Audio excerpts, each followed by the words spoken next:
ધોરણ 8 થી 12ના અંગ્રેજી અને ગુજરાતી માધ્યમના પાઠ્યપુસ્તકોની અછતને કારણે દુકાનદારો અને વાલીઓ નવા શૈક્ષણિક સત્રના પ્રારંભ સમયે જ ચિંતાતુર બન્યા છે।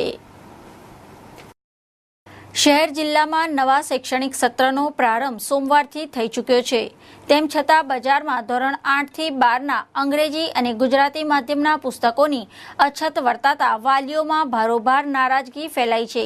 2 મહિનાથી ધક્કા ખાઉં છું। મારી બેબી 10th સ્ટાન્ડર્ડમાં છે, હજી એની ચોપડીઓ અવેલેબલ નથી। ઇંગ્લિશની તો માર્કેટમાં આવી જ નથી।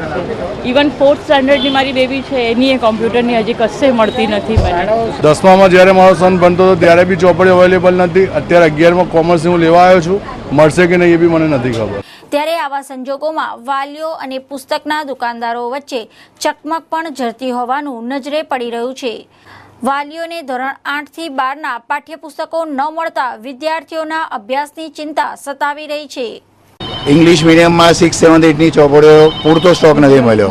એમાં અમુક સબ્જેક્ટો હજુ સપ્લાય થયા જ નથી। ઇંગ્લિશ મીડિયમમાં 4thના મેથ્સ, 5માનું ઇંગ્લિશ, 10માનું ઇંગ્લિશ હાઈ લેવલ, જે 10માનું ગુજરાતી માધ્યમનું ઇંગ્લિશ, સંસ્કૃત જે આજ સુધી આવ્યા જ નથી। એને લીધે વાલીઓ હેરાન થાય છે અને એના માટે ધક્કા ખાય છે। ત્યાંથી ક્યારે માલ આપવાના છે તેની કોઈ સચોટ માહિતી અમારી પાસે નથી। હવે એનું જ વહીવટની તકલીફ, વહીવટી તંત્રની તકલીફ, બીજી કોઈ તકલીફ નથી। આ પ્લાનિંગ તો પહેલેથી થયેલું જ હોય છે, નહીં થવાનું કામ વહીવટતા વાળાનું છે।